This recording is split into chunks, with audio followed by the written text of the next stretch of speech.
la amogela mo go Daily Thetha on SABC 1. Nna ka lebitso ke nna Nicolette wa ga Mashile. Ngwana wa kwa Bushbuckridge Mapulaneng. Ke na re tshwareleng lona leleme la matsogo ke Sesi Andiswa wa ga Kebashe. Now over thousands, hundreds and thousands of people have contracted COVID-19. Eba bitsang coronavirus. Yona twatchi e re tlhasetseng mafase ka moka. Now we've seen globally, we've seen deaths happening, and we've seen governments of different countries react in their own strategies. Rona mo South Africa, we've had a lockdown. That is quite a serious thing for us because it's simply a way for us to be able to stop this thing from spreading and really flattening the curve. We had our lockdown starting on the 18th of March, and have reacted in very different ways. Why? Because it impacts our bophelo ba bona. You know, bophelo, it's something that is so precious to us, and sometimes interference nyana, a lot of things change, and that's what we're asking when now South Africa, what will it look like? In your own personal capacity, your purse, your life, your job, you know, just being able to move forward, what will it look like? We're looking at the future of South Africa after coronavirus. Ngempela abaningi abantu abathintekile kulento because abanye bebathi bayashada kulesikhathi sakhona, abanye bekumele baye emngcwabeni, and nakhona igcine seyithinta impilo yethu as abantu abamnyama kakhulu because khona izinto esigcine sezizenza which are said to be un-African in our societies, but also abanye balahlekelwe igidi zemali because of the businesses that have been affected. And it makes you wonder ukuthi ngempela njengoba ngistudisha le degree yami, will it be relevant after the corona, or even worse, mhlambe ngithola ukuthi ngifuna ubomzali and sengiyasaba ukuthi hayi emhlabeni akusalunganga. Kodwa ke umbuzo njengoba sesubuzile sicela wena ukuthi ungene nathi uhlale nathi ukwazi ukuthi ukhulume nathi about the future of South Africa after coronavirus, utilizing the hashtag Daily Thetha ku Twitter, ku Instagram na ku Facebook. Phinde futhi ukhumbule ukuthi ke abathandi WhatsApp nathi siyakuthanda. Simply dial or just save it on your number, which is 072-316-1329. So for me, Melody, money is one of the biggest things, and I'm quite passionate about financial education, right? And I think that probably one aspect of most of our lives is going to be the financial knock. A lot of us are going to take it, not just in our personal capacity, but also businesses, South African economy. We're taking a huge knock, and to have that conversation with us, we've invited Salem Nyati, who is a personal finance speaker and does quite some amazing work in that space, to be able to contextualize for Rona Khorana what is the situation. Salem, dumela mama. Dumela sininjani. Siyaphila nathi Nkosi. Salem, let's get straight into our conversation, and I think one of the biggest questions when in your personal capacity as an individual, as a mom who's running a family, but also as a person who works within the finance space, how has this COVID outbreak impacted your life? I must say, people were in a bit of a panic. So people were coming home to ask things like, what do we do with our money? Abantu, for example, who had invested are asking, is it now the time to take our money out? Others were actually panic buying in terms of uyotenga groceries that's going to last them who knows how long. So at first you saw a spike in terms of abantu seeking of imali zabo, but now ever since this thing of abantu by 100, the social distance, all of a sudden now people have started because now we can't have that interaction. And because of that, it's almost like people are now vulnerable in terms of the Zabazenzayo. Also from a person who deals with abantu. A young business personally deals with abantu, meaning that and was babona abantu anymore. It pushes me to the digital space. However, again, lo mntu ufuna interacta naye, are they in that digital space now? Because mna abanye clients zam zisemakhaya, places like eNgqongweni, for example, your rural areas, your Shushuwe, kanjalo. So you might have another capacity digitally, but abantu that you are dealing with, that you are trying to help, but they don't have the capacity digitally, then it means ukuba sinengxaki apho. So that is the impact. And I must say, abanye abantu, because of the panic, they don't think fast enough ukuba senza njani mhlambi ke events. For example, I was meant to have an event in PE, and because apho I'm meant to have an event khona, kuthiwa sorry, asikwazi ukuthi uze because we are not opening up our venue for abantu. Now that plays a different role together. If like, and understandably so, because at the end of the day, we are flattening the curve, but it is hitting potentially because that is the space that we are in, that is the work esiwenzayo. Yazi kwenza ukuthi ngibuza, I mean kunabantu abaqala isikolo kulonyaka, they went to school, they started their career, some in their last year. Sibonile abanye abakwazanga ukuthi ba graduate as students in their final years. But now at this point, what do you think the hope is like for the students who are now fully graduates and now looking at a new space in the market? I think now is the time more than ever to embrace 4IR, the fourth industrial revolution, because we move towards that direction. Amanye amashishini into awazayibona is that this thing yokuba abantu, they don't need to travel to be emsebenzini, they don't need to be physically there. Bazayibona as a gain kubo. As a result, going to need to shift. So now, as it is, as shishini, I need to also then start moving towards that direction. That's how the graduates should think. You know, for the longest of time we've been saying, so fundela ukuqeshwa, fundela uqala inakho uqeshe abantu. There is no time that is more real than now, because now you need to think and be creative in yokuba, what do I do ngesi skill ndinaso, not ukuba ndiyosebenzela omnye, but to actually be the one who creates for abanye abantu. I mean, already we are sitting with ingxaki yentswelongqesho apha eMzantsi Afrika, and iyakhula siyayibona kungekafiki corona already intswelangqesho ibiseyinyuka. So now what we are seeing is that people don't even know where to move. Uzawaplaya sekubani i-applications zakhe because sivalelekile. And for the most part, abanye abantu, they need to be in the office to do that. So now sihleli, and some people, it's almost like okay, what now? Salem, what now? Definitely, we've seen some of the financial interventions that the government has put in place, but one of them is also getting the banking sector to come on board. We're hearing about payment holiday, you know, those kind of things.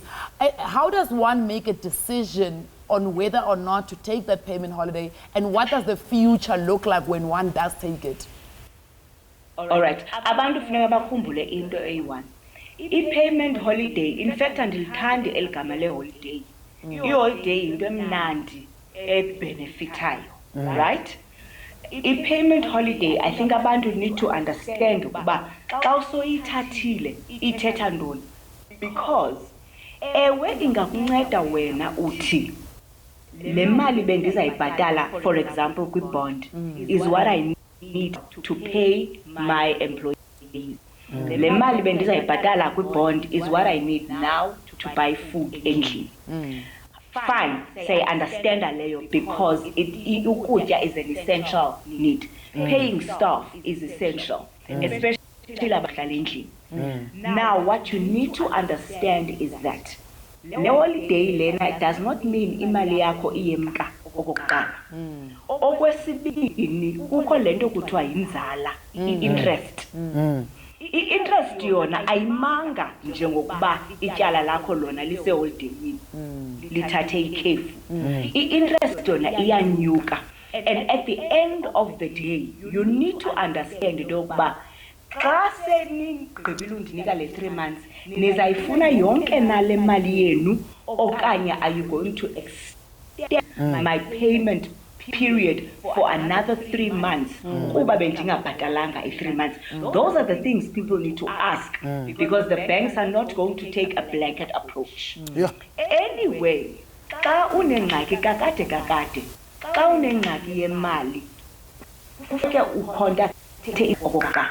Yeah. And okwesibini, we usually advise about if you know you can pay part of it, yenze arrangement to say instead of paying la 17,000, ndizawukwazi ubhatala i-10 because andizoyikwazi ubhatala yonke. It's still a better option. Sisalem, yabona uyangichaza wena ngoba uhlezi uma uyikhipha indaba ibeke obala. Ngicela ukuthi thina sithi ngoba sazobuya nawe size later. Asingabathusi, singabe bafika ukuthi hayibo information ayikhuleka siswami. Sase nawe ngiyazobe sikhulume nawe in a few. But also I like so many points as begile, but the big one is the debt element, you know? And people don't understand the interest lezo affect. Hey. And also, I think, Melody, and I want to call the banks out because it's a bit naughty the way they've put this thing, their payment holiday, because sometimes it's want to explain a little bit what is left, what is right. So, remote to decision, or get left, the consequences are left, you know. And the way Salem is explaining it, we need more people to be putting that message out there, because at the end of the day, what will your life and your personal finances look like after this corona? Are you going to sit here and cry and say, but it's a payment holiday? You know, I think that's really a big question. Look, which is best way after the outbreak, we'll get to understand the fears of the South Africans.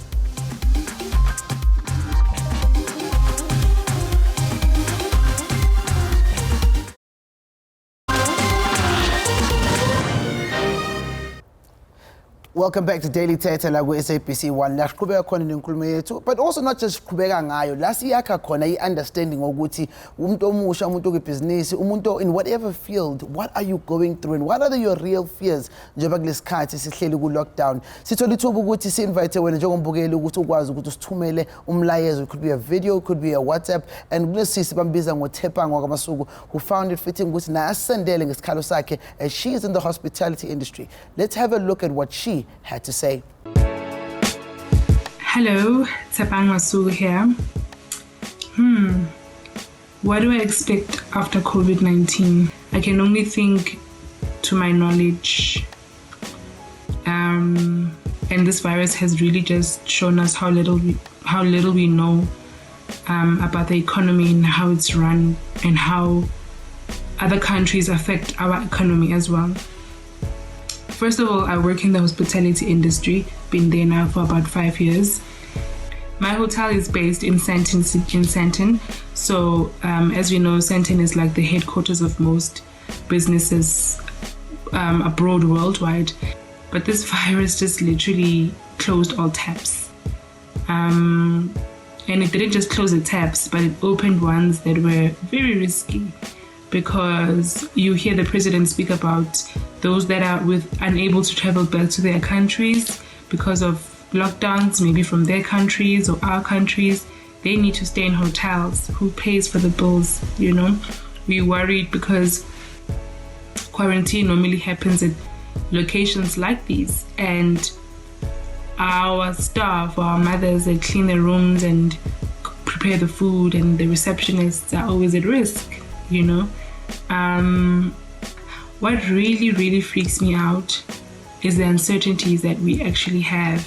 You can sit with the biggest analysis degrees or, you know, business related degrees, but there are some questions that will be left unanswered, and that is the scary part.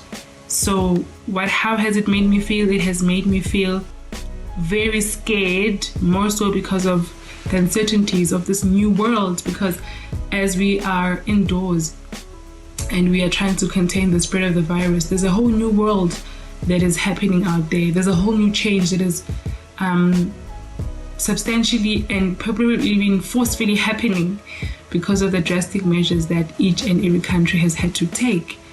Honestly speaking, I feel like obviously the economy is going to be very bad, meaning our neighborhoods are going to be very bad, meaning we are going to be affected one way or another. The gap between the rich and poor is about to be separated by oceans now. And it saddens me because our health systems still needs to run, you know, because after this COVID is over, we still need to continue and take care of the sick. I think the one thing that stands out for me right now is I'm realizing that essential services are normally looked down upon so much, but right now they're the ones in the forefront running the world, well, for the countries that have been on lockdown. And I'm hoping that when we come out of this, they will be saluted, they will be paid better. I don't know with which money, because the economy is going to be so bad, but I'm really hoping that their position in the economy or in the society will shift grades higher. Thank you. Because most of us are really just concerned citizens in South Africa.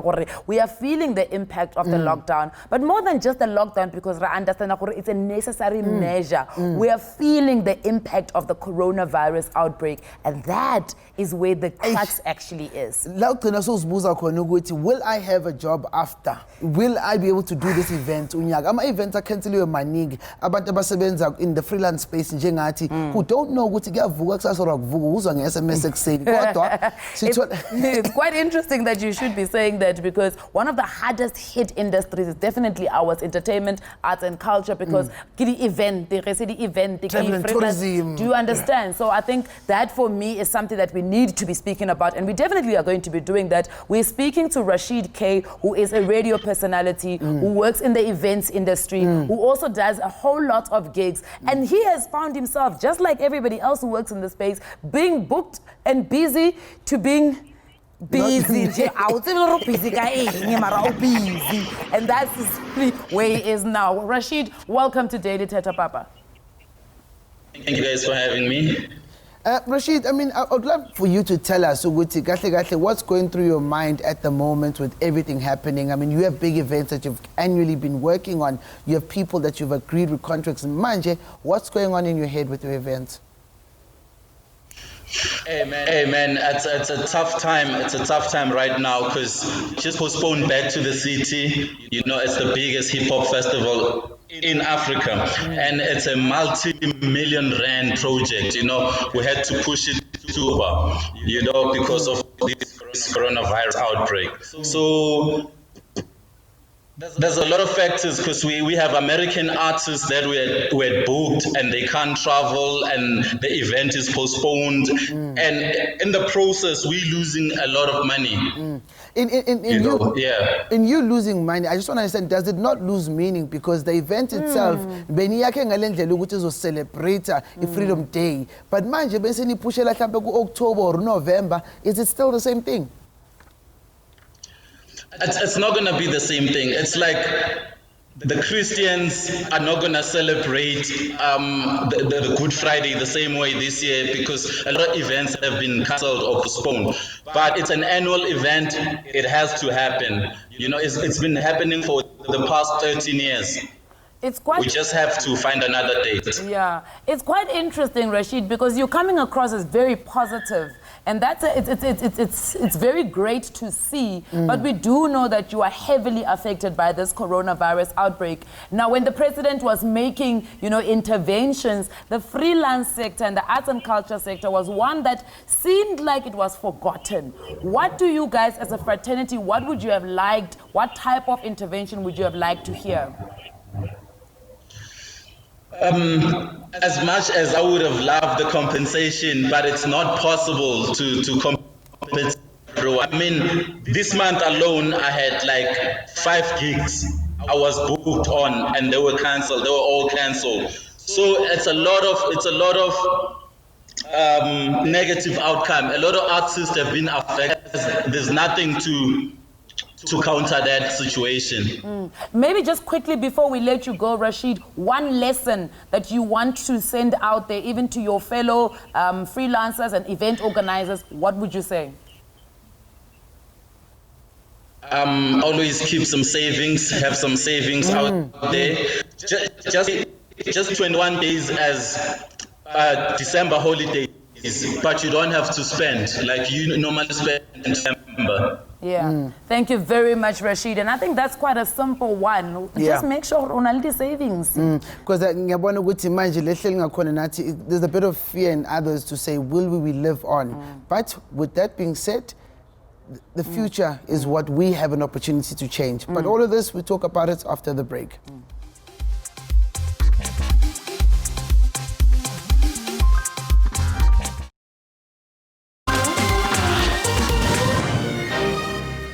Siyajabula ukuthi usakhona nathi la ku-SABC 1 ku-Daily Thetha kule thuba sithulayo manje ukuthi sixoxe kancane about the impact of kwezamabhizinisi, how they've been affected. And I mean, from small businesses, sibonile government uphumile wathi-ke ngithi sinisize with the stipend that will help sustain for some time, but does it really help? And abaningi basahleli bathi after this ngizoyenza njani ngoba ngizoba nesikweletu. Abanye don't even know if they'll ever open their doors again. But sitholile ithuba ukuthi sihlangane nomfowethu igama uBulelani wakaBalabala, who is in the world of speaking, but also he is an entrepreneur. Let's have a look at what he had to say about the future of entrepreneurship.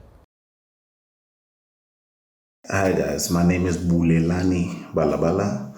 I am an entrepreneur. I'm also a professional speaker. I run an organization called IAF Brands, which is a printing and branding manufacturing company, and also an organization popularly known as T, which is Township Entrepreneurs Alliance, which has been operating for the past 5 years, and we've got a national footprint where we offer mentorship, business support to township and rural entrepreneurs across the country. And we've, over the past 5 years, we've impacted and workshopped over 43,000 entrepreneurs. And I mean, you look at the current situation, right, with the coronavirus, it's obviously impacted us directly because it's halted our operations. So I look at the printing and branding side. Majority of our clients are not doing any promos or anything, so that's completely halted, and that's a production-based business. And then from a T perspective, what it's done is that it's pushed us to stop the one-on-one contact sessions, the mentorships and the group workshops and eventing perspective, and to maybe start implementing online. So we conduct workshops now. We're going to start conducting workshops now through digital platforms in an effort to continue the work and not to drop the momentum, and also providing SMMEs, township and rural SMMEs with content relevant for their business growth and their business development. And the adjustments in themselves have had to be big, because you look at a situation where some staff members that we probably have to put off up until the lockdown period is over, and our production has been hampered. So I think when you look at this type of situation, I mean, if it carries on for over 4 or 5 months, there's quite a number of businesses that are going to suffer even over a month, because majority of those businesses are optimally living hand to mouth. So the efforts that the government has already put in place and brought in place, which is the relief fund, we really pray that that relief fund actually does what it's supposed to, because if it doesn't, then we're going to hemorrhage more blood than what we're actually supposed to get in. So totally the eventing element of our business has completely been affected, because I mean, we host a good 22 workshops throughout the year, and we train about 7 to about 10,000 SMEs throughout the year. COVID-19 itlele matasatasa mo Africa borwa ko gore a re tsebe gore na re dieng. Everybody is just moving around trying to find themselves. We've had to move now to online, but not every business can move online. Yep. I think that is the most concerning thing, Melody. And just looking at the funeral sector, yes, online. And Kabanga, we moved from Uti Mngcwabo was attended by over 1,500 people, whereby catering businesses were supported. Man, just Mwabas about less than 180, 60, and Ganjalo Saliman. And you spoke about something very interesting, where you know it's part of us, our culture, that but how do you do it in situations where there needs to be some type of social distancing and a lockdown? We do speak to Fanyana Kumalo, who is from K2M Funerals. In his sector, in his industry, and in his personal life, how has COVID-19 really affected him? Ntate Kumalo, dumela. Dumela Meleka. Papa. Sikhona ma. Ngokhumalo mina ngiyakhuluma. Hayi sizawukhuluma baba ungawani. Akade uyashaya yona Yeah. bakhumalo. Sithi singene endabeni baba, ibhizinisi lakho lithinteke kakhulu kulesikhathi lesi imncwabo seyinciphisiwe kakhulu abantu abasakwazi ukududuza. Akusibonise nje ukuthi how big was the impact in this period in time and probably the future? I think okwamanje the impact ayikafileki kakhulu.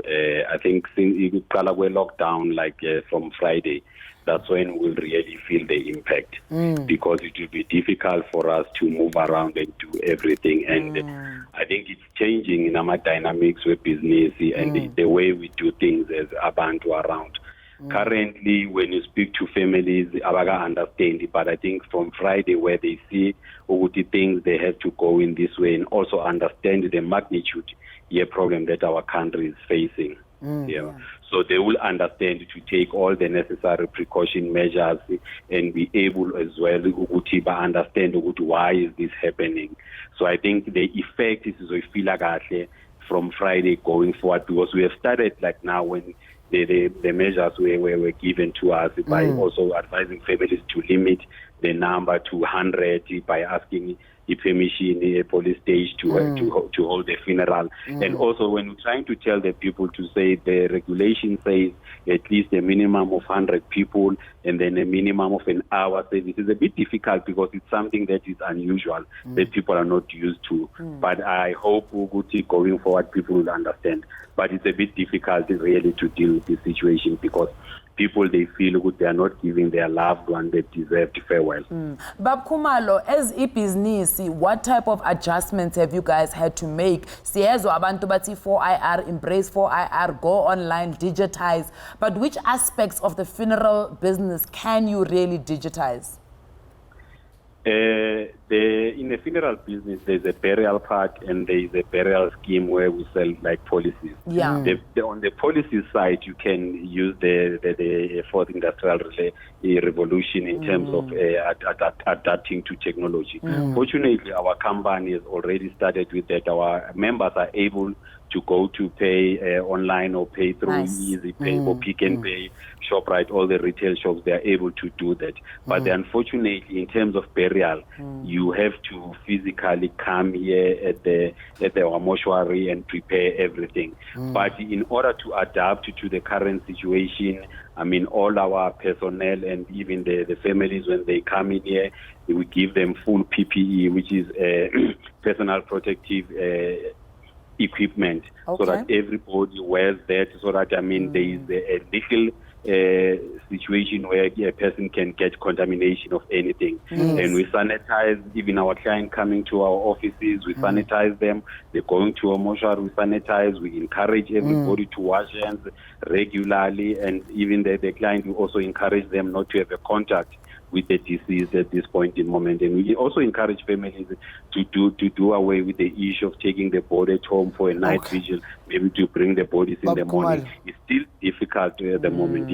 Sithi sithathe lesikhathi sithi sibonge ukuthi ukwazile ukuthi usibonise ukuthi nina nisebenza kanjani, phinde futhi sithembe ukuthi kuzosebenzeka besiphuma kule season. Kodwa ke sithi sibonge ngesikhathi sakho bona Baba Khumalo. So with that being said, after the break, we also move just a bit into the medical field and see how the pressure is being, I guess, received by medical practitioners after the break.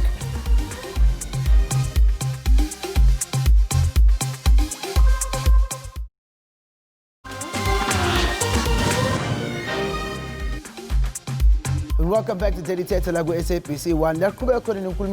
As we get to chat a bit further about how we've looked at entrepreneurship, where we looked at how businesses have been affected since the lockdown has been affected in South Africa, but also in the medical space, Abobani, who have been the leaders in fighting this. And I mean, you look at how the turnaround story has come from it's the country like China, who were able to really lock it down and bring in medical services to advantage.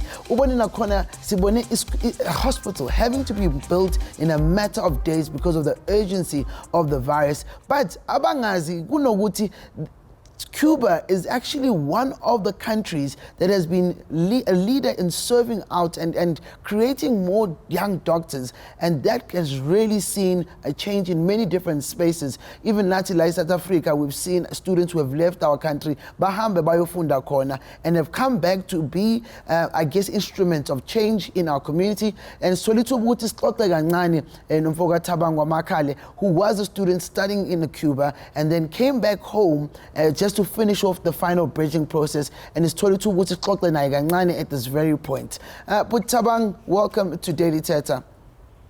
No, thank you. How are you? Hi, How are you?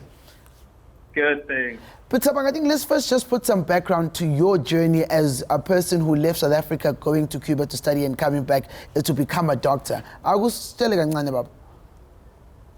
Well, the whole journey was not easy.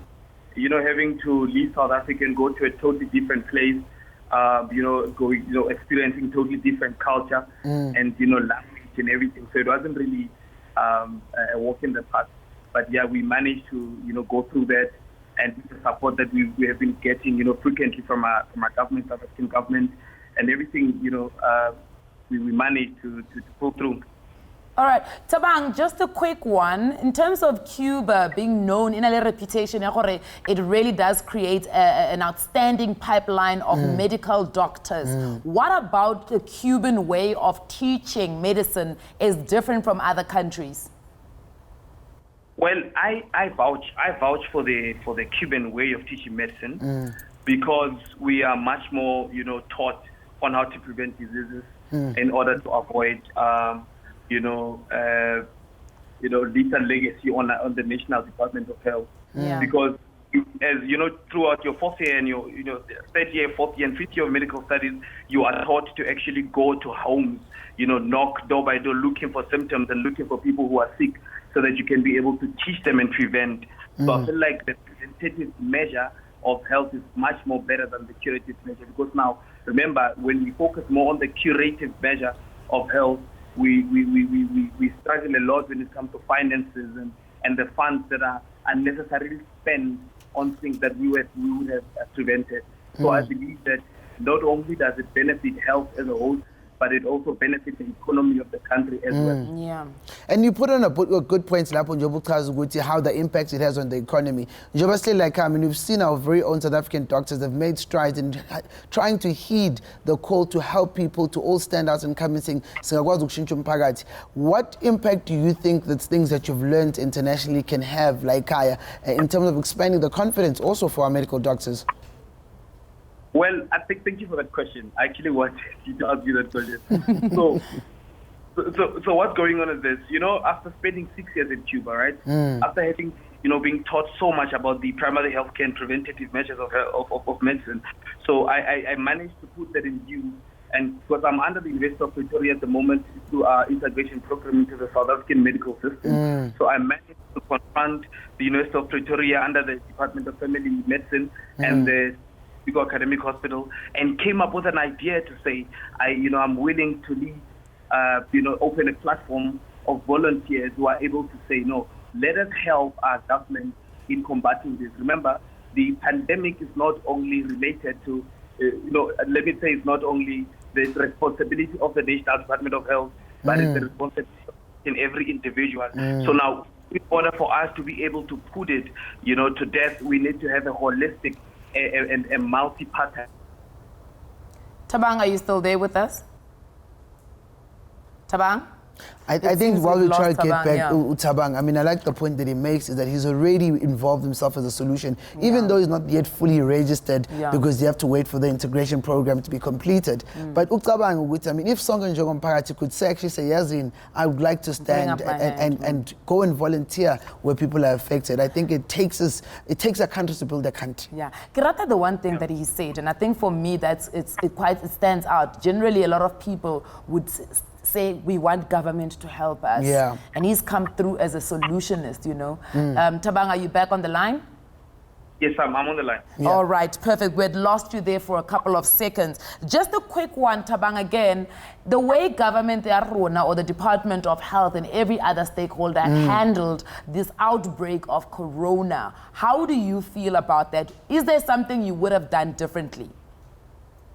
Well, first of all, I'd like to congratulate our health department for, taking it upon themselves to, to further spread more awareness with regards to this. But with the health education we were given in Cuba, we could have had a different approach that would, cancel out the exponential proliferation or dissemination of this pandemic. Sure. Hold on, Thabang. Proliferation of this, please. Ibueka sona sa makale. Explainela gore o reng mo. I'm saying with proper education, yes, with regard to primary health care, we were going to, if I was in charge of everything, of course, yes, I was going to make sure that I put in place preventative measures at an early stage, not wait until more casualties have been witnessed. Yeah. That would entail proper domestic health education in prison until until homes, until universities, because remember in Cuba, medicine is like soccer. Medicine is like soccer. Everyone knows about it. Everyone is talking. So it's very easy for a Cuban person to sit at home and take an old blanket and make a mask out of it because they know so they've got better understanding. Yeah. And Thabang, it then just quickly, it leads me to a simple question before I lose you. Let's cutting naso. Thabang usasekon. Yes, I'm still here. Let me probably paint a picture for us. What does the future in the world of medicine look like? Do you expect to see more inspired doctors, or do you expect to see more people shying away from that profession? Well, that depends on, the reason behind your intentions of studying medicine. If you want to study medicine because of a capital point of view of medicine, getting money and getting more beneficiaries, benefits from the government, that will serve that purpose. But if your driving force to studying medicine is for humankind is making sure that the world comes, the health is better, the health of the people is better, So it all depends on what exactly are you studying medicine for. Do you want to change on your country, or you'd like to bring change in your pocket? Okay. All right. Thank you very much. And that was Thabang Makale, who was just giving us a bit of his insight in terms of, having studied in Cuba and what interventions in South Africa, especially with the COVID-19 outbreak, right? I think it's quite interesting for him to say, the society, Cuba, they're already well-versed in terms of medical stuff. Yeah. So, and it's a nice metaphor that he used. It's like soccer in Cuba. So you don't need to do that extensive educational drive. Whereas most South Africa, we still have to explain to people what a virus is, what is quarantine, So I think that was quite interesting from him. Definitely. But God then was told to vote Wagan Zimande, if I'm mistaken. Zimande, so Dr. Zimande uzongena ke yena kancane asibonise yena in her view, but have a look. My name is Dr. Ziphosenkosi Nzimande. I am currently employed by the Department of Health in KwaZulu-Natal. I am currently working in the primary healthcare facilities or the primary healthcare clinics. So what we've observed in our primary healthcare facilities in the past couple of weeks since the coronavirus outbreak, or since the first case of coronavirus was detected in South Africa, was just a large number of patients presenting to the clinic. This has really left us to take more stringent measures, because as we know, there's an increased risk of transmission in larger groups. So we've really had to try our best to see all the patients, but also to just make sure that we educate them about distancing themselves in the clinic. But it's just been so difficult because we've had some patients have had to wait outside because we can't accommodate all the patients. One thing I think we need to remember is that infection control and hygiene is part of the health care workers' daily lives. So the one thing that we are trying to now implement is educating the community more and educating our patients more. I think the changes that it will bring to South African healthcare won't be too drastic. One thing definitely we will see is an introduction of vaccination once the research has been concluded. South Africa has had a number of outbreaks in the past. For example, cholera. We saw a measles outbreak in 2011. So I'd say that South Africa has quite a bit of experience when it comes to infectious diseases. And as we know, we are still trying to overcome the endemic or the epidemic of tuberculosis and HIV. So I think I'm definitely hopeful for the future, and I'm hopeful that the South African healthcare system will overcome this, and that there'll be a positive outcome. Thank you. It's a very interesting take from the good doctor, and it makes me wonder, Melody, what will be the future of vaccines? You know, can you actually? And I wanted to ask this question, but I don't want to come across as stupid, right?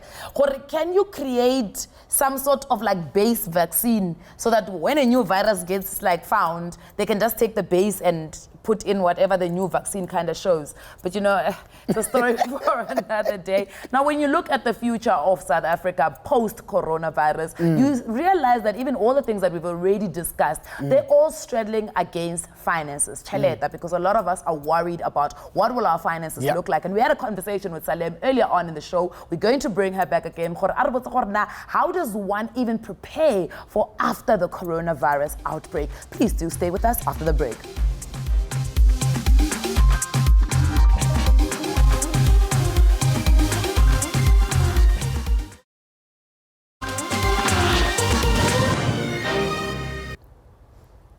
Siyajabula ukuthi usasekhona nathi la ku-Daily Thetha ku-SABC 1 as we then look at the future of the life after the coronavirus. Sithola ithuba ukuthi sibuze ubhuti wethu laphayana uBulelani Balabala wasethembisa ukuthi what does he think the future looks like. Have a watch.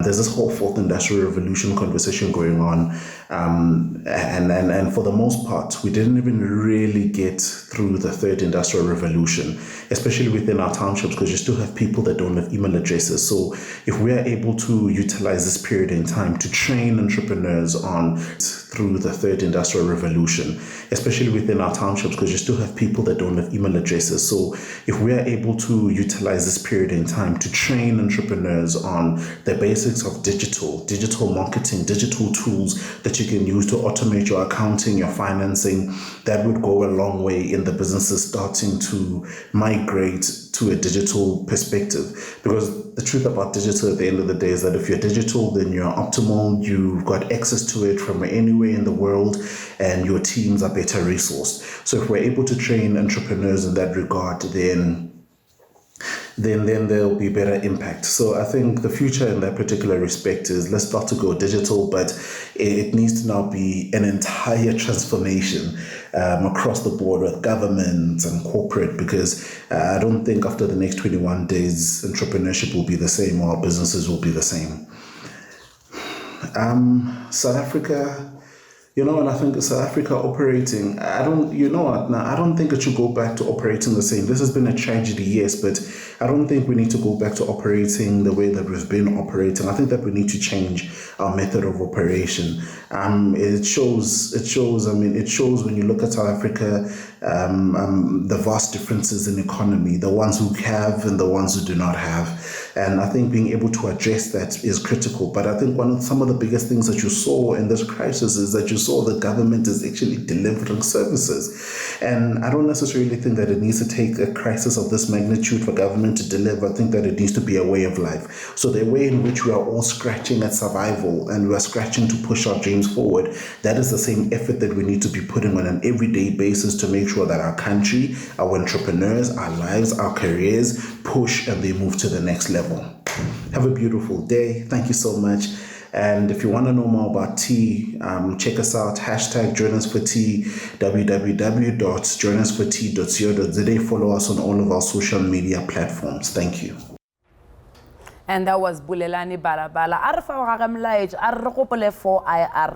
Last year, 2019, 4IR was one of the biggest buzzwords coming in from all different sectors in South Africa, whether it was government, whether it was big business, small business. But he says something very, very profound, Melody. He says, while we were speaking about 4IR, some of us didn't implement. Yeah. And implementation was really, really important because had you implemented, right now, you would be able to just migrate to your 4IR and use digitization to be able to facilitate your own business right now. And it is because you look at all the people in small business and Lokshini, they're affected because abanye banama email address njengoba Bulelani said, but also abanye now have to adapt quicker than anticipated. Yes. But Salem is still with us, and I thought ukuthi ngembuyise naye angene kancane kule ndaba because now when you speak the future, inkulumo enkulu esizwa ngayo ukuthi bathi 4IR this, 4IR that. My question becomes to you, ukuthi, how long do you think we'll be able to adjust to us being able to become, you know, a fruitful nation when it comes to 4IR? Information ibaluleke kakhulu. There is a saying, people perish because of lack of information. And into esibonayo eyenzekayo is that abantu, they are panicking, right? Instead of taking stock of what is happening. Now that imeko inje, what does it mean for me? Because, for example, umuntu ofana nam okule business ndikuyo, now is the time to utilize space esifana nesi, the digital space, to reach out ebantwini instead of ndihambe ndiyoqokelela abantu ndime phambi kwabo ndithethe. Even ne-trainings ziyakwazi ukwenzeka all hlobo digitally. And jonga kahle na inayo indlela yoseva even imali because zikhost kule ndaweni, zikhost ukutyisa abantu yonke lanto. So very important ukuba abantu ba-understand ukuba kule ndawo ndikuyo mna, how does it move from le era ndikuyo to digital, because i-4IR whether sisemva sisekwi-third okanye kwi-second okanye yawuni okusalayo ilapha yona, and thina are we going to be doing about it? It's very interesting, Salem, what you are saying, because a lot of us are licking our wounds right now. You and I are both freelancers. Melody's a freelancer. And one of the hardest lessons that most of us had to learn as freelancers is to have those additional income streams. You know, so looking into the future, what are some of the lessons for personal finances? Okokuqala, i-emergency fund is essential. Because ngoku kwamaxesha njena, if awuna la emergency fund, your next place where you need extra money is credit, tyala, and uzawuhamba uyoboleka. However, ukuba i-credit report yakho, ingxelo yakho yamatyala imbi, ublekiwe wena, okanye i-credit score yakho isezantsi, impendulo siya uyofaka isicelo setyala, impendulo nguhayi, uyaphi? Uzaya kumatshonisa. Umatshonisa uza kunika imali, athi umatshonisa kuwe ndikunike i-4,000, xa uyibuyisa ke uzawuyibuyisa iyi-8. Awuzoxoxisana nomatshonisa because uyayidinga la mali and it's on their terms and conditions. So kubalulekile into yokuba imali akufunanga uyisebenzise nje nanjani na. Xa une-business uyi-freelancer, yima kancinci nge-lifestyle kuqala, ukujonga ukuba zintoni endizidingayo. Xa kunobakho imeko ezawuthi akho mali ingenayo, ndizawusurvive for inyanga ezingaphi na.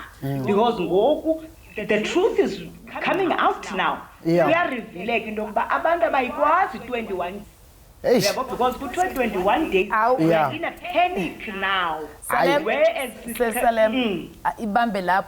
think you've given us something to really think about. Thank you very much. It is Salem Nyati, who is the founder of Debt Free Country. You know, she put it in plain language. Yeah. Gore ge o sena yona tšhelete o tlo felela gore o le mathateng because o tlo kena ka di-situations that a o batle tsona. But I think for me, it's simple as that. Yeah. You know, we are going to be playing you some of your voice notes that you have sent through on 072 316 1329. E re go kwa gore na wena o re ke eng o le gae?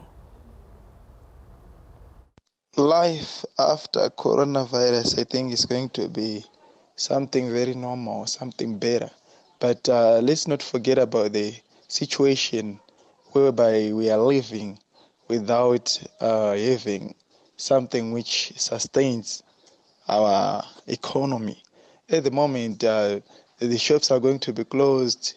Some other services are going to be closed. And it's going to be a very, very difficult stage for us citizens. But after that, when the cure has been found or whatever is going to be done, so as to mitigate the disease, I think life is going to be normal, but at the same time difficult for us citizens because we will be trying to catch up where we left, and that is where we are going to find a difficulty. So life after the coronavirus is going to be hell of a mess because of our economy is down. We're going to have a very high rate of unemployment. Small businesses are still suffering. They will continue suffering. It's even worse. We're still living on a 15% VAT rate. So like life is still going to be difficult. And for people that are poor, the poor will keep on getting poor and the rich will always be nice at this point. And South Africa needs to improve, but with the way that we're going right now, I don't see change coming anytime soon. Abanye babona ngathi ukuthi it might be good, abanye babona ngathi ukuthi it might be bad. Abanye are just saying I need hope, and the hope we need sometimes ithina njengomphakathi South Africa asitutuzaneni, asikhuthazaneni, but also let's prepare ourselves for the future. As they normally say, the 5 P's, proper preparation prevents poor performance. Hey, melody, proper preparation prevents Poor performance. Ladies and gentlemen, thank you very much for tuning in again on Daily Thetha Leboga. And remember, stay hopeful, South Africa. Let's tune in again, 10:30 to 11:30, only on SABC 1.